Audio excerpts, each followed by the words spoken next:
This is going to be a thing. My hair wants to fall forward. See, and now I'm having a good hair day. One of us has to have a bad hair day, and one of us has to have a good hair day. That's the bargain we nice. It's doing the well, like it wants to push forward. It has a mind of its own, that hair. See, this thing fell. You see? See what I'm talking about? It won't stay. It looks good. Babe. I'm gonna handle the camera. My toe got caught on the wire. You have to be very careful with the camera not to move it in between takes. And Anna is very careful. And then when she's walking back, inevitably she trips on the leg of the tripod or on the cable to your microphone. Because this is a professional setup. This is very professional. YouTube channel, total pros. We know what we're doing. Hey guys, I'm Anna. And I'm Brian. And we are Those Annoying Vegans. And today we have something very special for you guys. Now you know what big fans we are of word of mouth trucks vegan mac and cheese bites because they are, I want to say magical? Magical's a good word. They are. So we thought we would try to make our own version. These are our baked mac and cheese balls. And although you can make your own vegan mac and cheese at home, feel free to do so. We like using Annie's gluten-free mac and cheese. We find that the gluten-free version adheres better and it tastes great. And in the spirit of staying as oil-free as we can, there is some oil in the mac and cheese powder, but we're not going to be deep frying our mac and cheese balls. We will be baking them. And as always, this recipe is delicious, affordable, and easy to make. So let's make it. Let's make it.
Is it okay that we're calling them balls, or are people going to be like, oh, balls? Yeah, of course people are going to make that joke. Mac and cheese or orbs. Are you guys going to make a balls joke? If you guys would like to make a balls joke, this is the video to do it. That's what we go through mentally. Yeah. We're like, oh, is that going to be a thing? Should we like just change it? But it is YouTube. Someone's going to make a balls joke. Yeah. It's fine. But look, they are. Yes. They are balls of mac and cheese. So full disclosure, we made these for the first time last night for my birthday party. And everyone loved them. Mm-hmm. That's the thing, guys. If you have a birthday party, you gotta take advantage of that. They can't turn your food down. No. Like, that'd be mean. Right. Luckily, these were a hit. They were gone. Oh, yeah. All of them. They're quite tasty. And you guys have to have them with the creamy garlic sauce. Yeah, follow your heart makes the best creamy garlic dip. Yeah. I don't want to see pictures on Instagram of you not eating it with the creamy garlic sauce.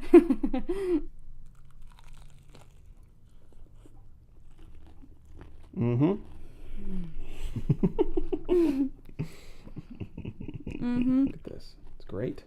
Double dip. Mm-hmm. You can see the mac and cheese inside. And go crazy with the breading and the spices. Use oregano, onion powder, basil. Depends on what kind of flavor you want to give them. And just like last week's recipe, all that stuff was to taste. So whatever you want to throw in there. I'm finding that the cayenne is a very smart choice. That little spice. We had leftover mac and cheese in the pot. Oh yeah. We didn't even. We didn't make all that we could have made. Yeah, that one box of mac and cheese will probably make about 20. Yeah, 15 to 20. Yeah, depending on how big you make them. Oh, we forgot to dust them with the vegan parm. Oh. We can do that now. Vegan parm. Done. Now, guys, these are in no... What are you doing? I couldn't dip the last part because it was going to fall apart. You... It's the same thing. What? It was going to fall apart. You're drinking garlic ranch. With mac and cheese in my mouth. You do love sauces and toppings. See, I like sauces and toppings when they are atop something. That's reasonable. Now, guys, these are in no way word of mouth trucks mac and cheese bites, but it just goes to show that if you find something out there in the world that you like at a restaurant or at a food truck or what have you. Take inspiration. Intuition is such a big part of cooking. You know, a lot of people I know are intimidated by, oh my gosh, how do I cook? Or I'm not a good baker, I can't follow ingredients or directions. You know, play around with it, see how it turns out. Yeah. Make adjustments. It's called developing a recipe. And the more you do it, the easier it'll get. Too often, I think people are afraid to cook or they don't know how to cook or they're you know, it's like intimidating. You can cook. You absolutely can cook. My friend made these really delicious lemon cupcakes. Oh yeah. This is her second time baking vegan cupcakes. The first time was for the barbecue. They turned out amazing. Not only that, she might not have ever tried making vegan cupcakes had she not met you. And so like we've said before, you never know who you're going to inspire just by being you. The great thing about the vegan lifestyle is it sort of encourages you to go out and seek out all these new foods that you weren't trying before you went vegan. Usually people have like 5, 6, 7, 8 things that they make. And then that's it. We're just as guilty of that too. We have like our staples that we like our in favorites. the kitchen. And Supermarket's pretty big. there's a lot of stuff, especially in the vegetable world, that I had no idea was a thing. I know.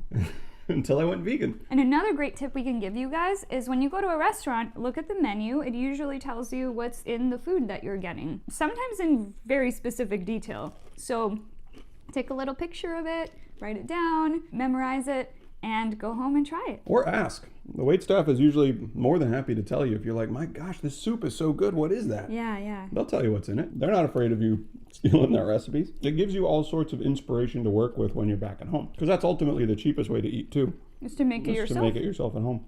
And that way you also know exactly what goes into it. This cost $2. I was gonna say like 2 for $4. The Ground flaxseed at the Ralph's Nut Bar is $2.99 a pound. And it's pre-ground, right? It's pre-ground. It's so expensive to eat vegan though, Anna. Just can't do it. Plus, there's nothing you can eat when you're vegan. You just can't eat anything. I run out of options. We're loading some more. Loading some more up here. Gotta have some to last us through the video. This is hashtag nom nom for sure, right? Yeah. What happened? I got breadcrumbs in my eye. Oh my goodness. Hold on. Oh, do you see it? Yes. Oh my god. Sorry. Okay. Sorry. Is it gone? Yeah, don't eat it upside down like that. You know something else we've started doing is we basically have cut out the word vegan most of the time when we're describing the food that we brought to an event or the food that we have at our apartment or whatever. Just like, don't call it vegan cheese because then you're sort of front loading the person, if they're not vegan, to have a reason to not like it. We've called these mac and cheese balls. That's what they are. And we'll let other people who know that we're vegan, because we co-host a cooking channel on YouTube announcing to the world that we're vegan. They know that it's not going to be cow milk cheese. It's funny because the barbecue we were at a couple weeks ago, we were making those chili tacos, vegan chili tacos, of course. Someone asked, oh, what are those? And someone else responded, they're vegan tacos. You can just say they're chili tacos. When's the last time someone was like, Hey, can you pass me the vegan potato chips? It's just another way of normalizing veganism, just removing that word from what you call dishes. Because why create a division? You know what I mean? There are foods that people already eat that are already vegan, but you don't call them that. Right. So why put up that barrier to entry if it's going to be one? Like if you're going to be surrounded by a lot of other non-vegans, if you're in the minority, which at your birthday party, there was only one other vegan couple there. Yeah. Everybody else, not vegan. And they ate all vegan food They ate all night long. everything. And everything was fine. No one died.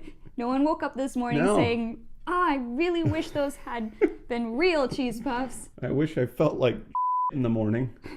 Guys, if you're not following us on Instagram, make sure to follow us. We find some pretty funny memes. Sometimes we come up with our own. There's a really funny one that says, those non-vegans asking us if we miss cheese and what have you. And we're like, no, I miss the rainforest and my patience. Just a little more. More creamy garlic. Vegan, gluten-free, dairy-free, non-GMO. A quick way to read those ingredients is you just pop down to the bottom where they have the allergens. Yeah. And it'll say contains. And those things have to include soy, dairy, eggs, nuts, wheat. Like a bunch of allergens will be listed at the bottom. It's a quick way to just glance at the ingredients and go like, oh, what does this have in it? You do have to do a little bit more digging if you want to find things like palm oil. Or whey protein. That's the thing. I don't know if non-vegans think that we're just miserable. No, it's not like that at all. It's actually quite enjoyable. Yeah. To live a vegan lifestyle. There is a moral, ethical reasoning behind it, but following in that moral, ethical path is part of what makes it feel good. It feels good to know that my diet doesn't require any other animal to die, or any other animal's baby to die, or any other animal's eggs to get stolen or milk to get stolen or any of that. And there's tons of vegan food. I know that we made that other meme, non-vegans say, oh, all you vegans eat is salad. Yeah. And then it was like vegan lol and just holding a Beyond Burger. How much more comfort foodie could we be with baked mac and cheese balls that you dip into a garlic sauce? This is the furthest thing from a salad. Change makes people nervous. Trying new things makes people nervous. And it might just be a biological thing that we're very routine oriented. You tend to go down the familiar path because you know that path and there aren't any risks. A vegan lifestyle is they don't know. So they'd rather stick with what they do know, even though intellectually speaking they are aware that a vegan diet is healthier and better for the planet and better for the animals. That all falls into that same category of some people literally going like, oh yeah, ice cream is not vegan because it's dairy and dairy comes from a cow. Okay. Like they have, I've seen people go through that in their brains. We just eat and we're not aware of what we're eating and where it comes from. A lot of people don't care to know because it doesn't affect them personally. That's an easy way to live, but in today's world, a little conscientiousness wouldn't hurt. There is that appeal to futility fallacy that's out there where it's like, what are you going to eat? What are you going to make? Or what if you go out to a restaurant? What if you go over to a friend? It's impossible. We're here to tell you it's not. One step at a time. So guys, if you like this video, please give us a thumbs up down below. That really helps us out. And leave us a comment. We'd love to talk to you guys. And sincerely, thank you guys for subscribing to the channel, for liking these videos, for leaving these comments. It has really, really helped us and inspired us to keep making more. Yeah. And if you have any suggestions for any recipes you want to see, please let us know down below. I think we have a potato salad somewhere in the We owe a subscriber a potato salad. Yeah. For sure. That'll be fun. That's going to be tasty. Scallions. Yes. And also check out our Etsy store. We're almost out of our first batch of shirts, so we'll be putting new ones into the Etsy-verse when those are gone. And we're also designing other cute stuff. Brian got me a drawing tablet for our 2-year anniversary, and so I've been designing a couple of things that we will eventually release out into the world. Brian's band is playing tonight at the North Hollywood Summer Nights. Guys, here's some of that. Check out his band on YouTube. Yes, you're watching this now, so it's already happened. Yeah. But if you ever get the chance to go watch Slow Motion Celebrity, they're great. They're wonderful. I'm not just saying that because I love Brian, but they play really rad music. And oh, rad. Yeah. I like that. Pretty rad. I'm wearing my rock concert outfit. Oh. Except not very pro right here. We can run it down the back. Yeah, I could have done that. Now I'm upset I didn't. It's okay. Leave a comment down below about how upset you are that Anna's mic cable was showing. I don't know why I didn't even think about doing that. You know? It's okay. Bye.